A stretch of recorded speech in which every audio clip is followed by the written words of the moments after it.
सुमन ज्यादा पढ़ी लिखी नहीं थी, पर वैसे वो बहुत होशियार थी। धामपुर शहर में उसकी ससुराल थी। आजकल वो अपने बेटे पारस के साथ मायके रहने आई हुई थी। पारस, इतना दौड़ा दिया, थक गई हो बेटा, अब तंग मत करो, चलो ये एक निवाला और खाओ।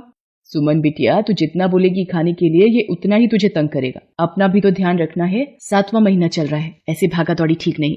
क्या करूँ माँ, खाने के लिए इसके आगे पीछे ना भागूं तो ये पूरा दिन कुछ ना खाए। रुको माँ, शायद मेरा फोन बज रहा है।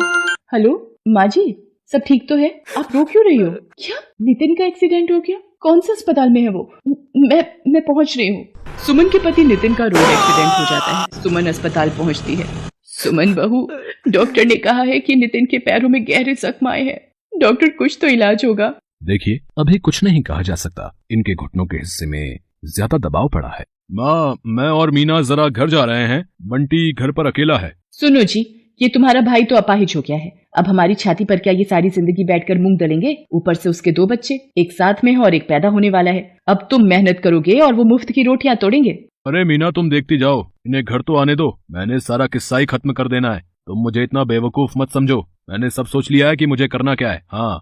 सुमन और उसकी सास नितिन को घर लेकर आते हैं। अगले दिन, माँ, मुझे नहीं लगता कि अब नितिन कोई काम कर पाएगा या कभी चल पाएगा। देखो ना, मेरा भी अपना परिवार है, मेरे भी अपने बच्चे हैं, है ना। मैं कब तक इसके परिवार को भी पालता रहूंगा। सुरेश, तू कहना क्या चाहता है? साफ साफ बोल। मैंने सोच लिया है, अब हम दोनों भाइयों को अलग अलग हो जाना चाहिए। हम दोनों भाइयों का कोई अपना मकान या अपनी दुकान तो है नहीं, किराए के घर में रहते हैं और किराए की ही दुकान है। मैं कब तक किराया भी भरूं और सबकी रोटी का भी इंतजाम करूं। नितिन, तू अब सुमन और अपने बच्चों के साथ दूसरे घर में रहने का इंतजाम कर ले। सुरेश, तुझे जरा सी भी शर्म नहीं आती? अपने छोटे भाई की मजबूरी का फायदा उठा रहा है। आज उसे जिंदगी ने अपाहिज बना दिया है तो तू उसको हर तरफ से लाचार बना रहा है। माँ जी, आप ये गनीमत समझो कि हम आपको यहाँ से नहीं निकाल रहे हैं, वरना फिर आप जानती हैं। अरे तू क्या मुझे निकालेगी? मैं ही अपने बच्चों के साथ यहाँ से चली जाऊंगी। सुरेश, तू बड़े भाई के नाम पर कलंक है।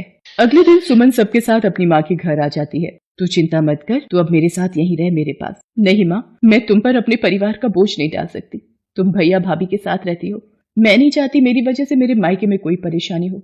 माँ, तुम यही पास में ही कोई किराए का घर दिलवा दो, मैं वहीं रह लूंगी। मेरी बच्ची, तुझे कितने दुख झेलने पड़ रहे हैं, पर भगवान पर भरोसा रख, वो सब ठीक करेंगे। सुमन 1200 रुपए महीने का एक किराए का कमरा ले लेती है। अब उसकी सबसे बड़ी दुविधा ये थी कि आखिर वो अपने परिवार की आजीविका चलाने के लिए पैसे कहाँ से लाए। एक दिन, माँ जी, पारस माँ के साथ वृंदावन दर्शनों के लिए चला गया है। घर कितना सूना सूना सा लग रहा है। हाँ बहू, वो होता है तो पूरा घर उसके शोर से गूंजता रहता है। माँ जी, नितिन की 2 कमीजें दर्जी को ठीक करने के लिए दी थी, मैं लेकर आती हूँ।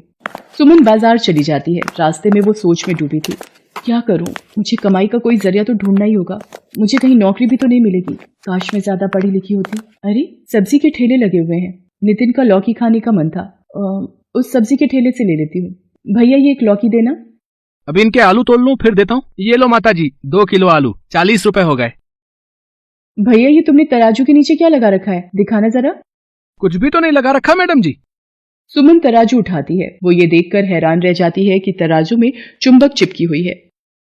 भैया, कुछ तो शर्म करो, तुम लोगों को धोखाधड़ी से सब्जी बेच रहे हो, चुंबक लगाकर घपला कर रहे हो। ईमानदारी से काम करना नहीं आता तुम्हें?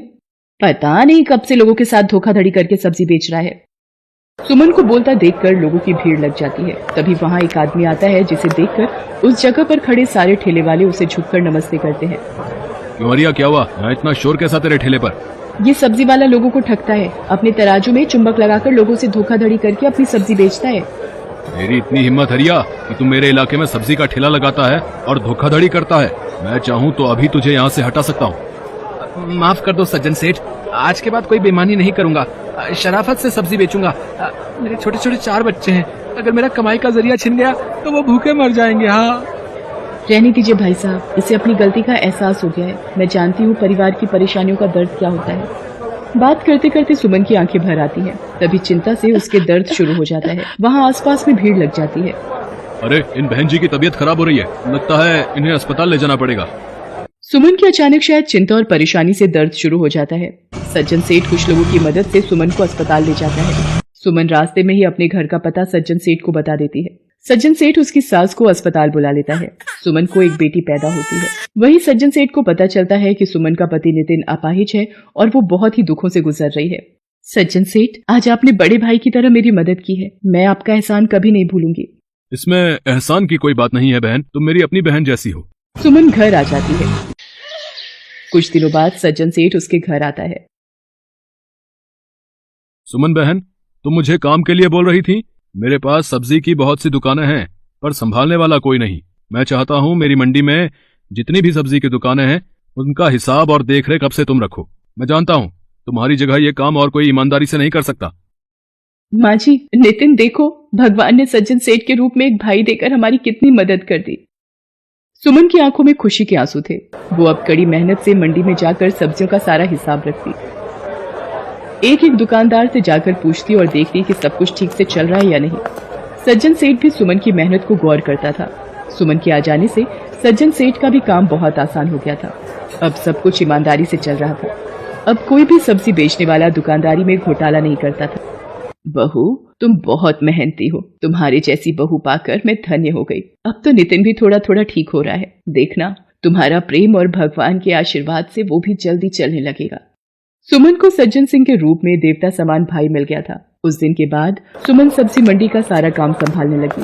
धीरे धीरे अपनी ईमानदारी और मेहनत के बल पर सुमन एक सब्जी वाली बहू बनकर अपनी सारी जिम्मेदारियां निभाती है।